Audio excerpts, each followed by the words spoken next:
انتوا عارفين ان في معجزة تانية غير نقل الجبل المقطم اسمها نقل المياه؟ تعالوا نعرف مع بعض ايه الحكاية دي.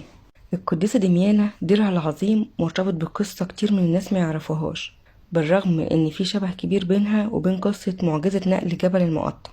وده يمكن لان الكنيسة مش بتقرا السنكسار في ايام الخمسين، وبتهتم اكتر بافراح القيامة.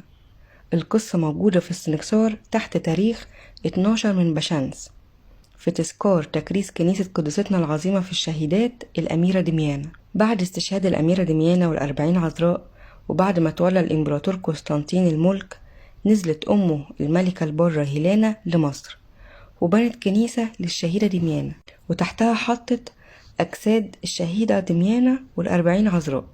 وبعد مدة من الزمن، في عهد الخليفة سنان، كان في شخص دجال مشهور بأعمال السحر، كان اسمه يونس. وهو رايح ناحية الزعفرانة شاف كنيسة ودير القديسة دميانة، فحب المكان جدا، وراح جاب بنايين وراح هدم الكنيسة وبنى فوقها قصر، لكنه ما كانش يعرف ان في تحتها قبو فيها أجساد القديسة دميانة والأربعين شهيدة. وفي الوقت ده حصل طوفان كبير جدا، ونزلت المية في المنطقة واللي حواليها وغرقت البلد، وهدمت المباني وهدمت القصر اللي بناه يونس مكان الكنيسة، ومات يونس غريق، والمية وصلت لحد الحيطة بتاعت كنيسة سمنود. تقريبا دي الكنيسة اللي هي كنيسة العذراء والشهيد أبانوب. المهم ان الخبر وصل للخليفة بان كل البلاد اللي في المنطقة دي غرقت، فحزن جدا، لان المنطقة دي كان بيتزرع فيها الزعفران وحشايش عطرية غالية جدا، وكانت السلطنة بتاخد فلوس كتيرة جدا من التجارة فيها.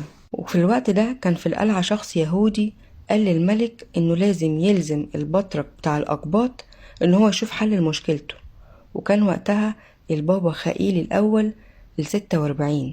فراح استدعاه الخليفة وطلب منه انه يرد المية ويعمل الجسر اللي كان موجود وبيحجزها. فطلب البطرك مهلة من الملك، وخرج من عنده وراح على كنيسة العذراء المعلقة، وقفل على نفسه 3 أيام بلياليها في صوم وصلاة بحرارة جدا.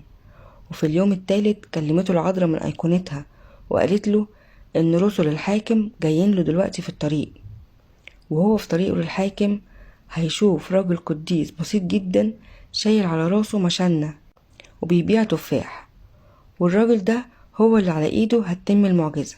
وفعلا تم كلام العذراء، وفي طريقه شاف الراجل اللي بيبيع التفاح، فمسكه من هدومه أحسن يهرب منه، فراح مشي معاه لحد ما وصل للخليفة. فراحوا جهزوا الخيل والموكب وبعض العسكر، وراحوا مع البطرك لكنيسة سمنود.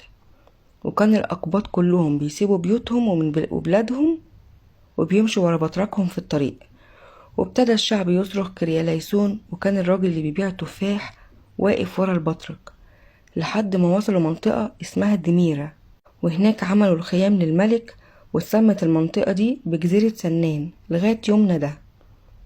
ومن هناك بدأت المية تهرب من قدامهم لغاية ما وصلوا لمنطقة الزعفران ووادي سيسبان عند القصر المهدوم، واللي تحته كان موجود جسد القديسة دميانة والأربعين شهيدة.